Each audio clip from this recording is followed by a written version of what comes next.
Hello Morrison, this is Joko Widodo, the president of Indonesia. Jinping's goons have occupied North Natuna Sea. What do? Don't worry, Widodo, I'm sending in the subs to set them right. Hey Kishida, this is Vietnam's Prime Minister Pham Minh Chinh. China's PLA is here and is not leaving the Spratly Islands. Don't worry, I'm sending in the super interceptors. They will bomb the PLA warships and we will bomb them hard. Well, we are not carrying out one of the weird war simulations that China often carries out. We're talking about the ASEAN defense hotlines. Japan and Australia have joined them, and we can't even begin to tell you how bad this is for China. And welcome, you're watching TFI Global, the foreign affairs and geopolitical analysis arm of the TFI Media Group. I'm your host Atul Mishra, and in this video, I will tell you how Japan and Australia have breached ASEAN's walls, adding to China's horrors. Let's begin. Why is China afraid of Japan and Australia, you may ask? Well, it is the geography that matters. China, as you know, says it owns the South China Sea. Japan lies just north of the South China Sea region, and Australia lies to the south of the highly disputed waterways. It lies close to Indonesia in the south.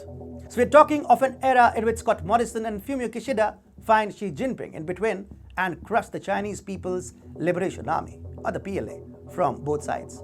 In fact, Australia is already a part of the ASEAN Defence Hotlines, or what is officially called the ASEAN Direct Communications Infrastructure, or the ADI, and Japan too has decided to join it.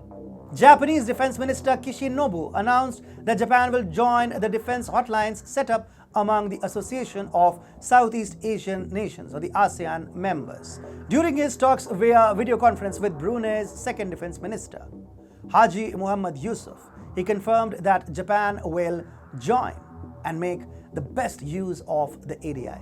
Australia has already joined the ADI. By joining the ASEAN defense hotlines, Australia and Japan are breaching the wall of pro-China elements inside the ASEAN.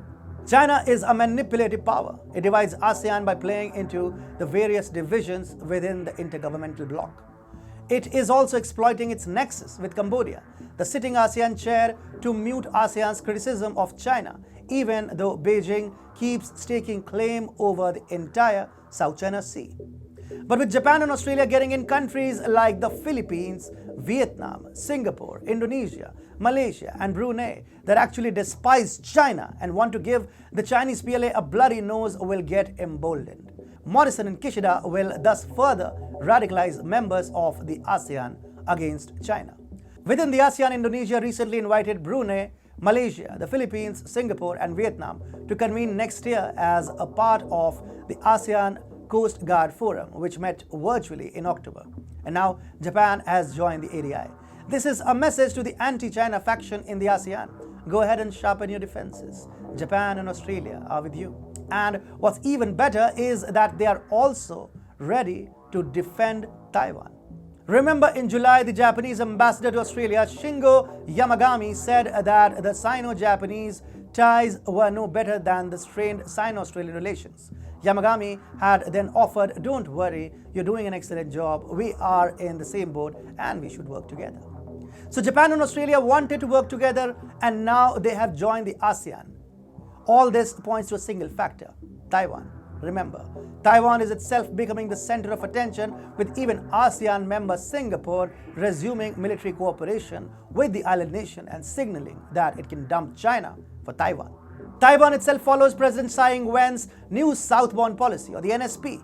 Tsai wants to promote Taiwan-ASEAN ties through economic and people-to-people integration. Meanwhile, Japan and Australia too have centered the China policy around Taiwan. Australia has already made it clear that it would be inconceivable for it to not join a US military action defending Taiwan. Defense Minister Peter Dutton said, "China has been very clear about their intent to go into Taiwan, and we need to make sure that there is a high level of preparedness, a greater sense of deterrence by our capability, and that is how I think we put our country in a position of strength." Japan has tied up its own security with the defense of Taiwan and is quite clear about going to war with China should the communist nation attack the island nation.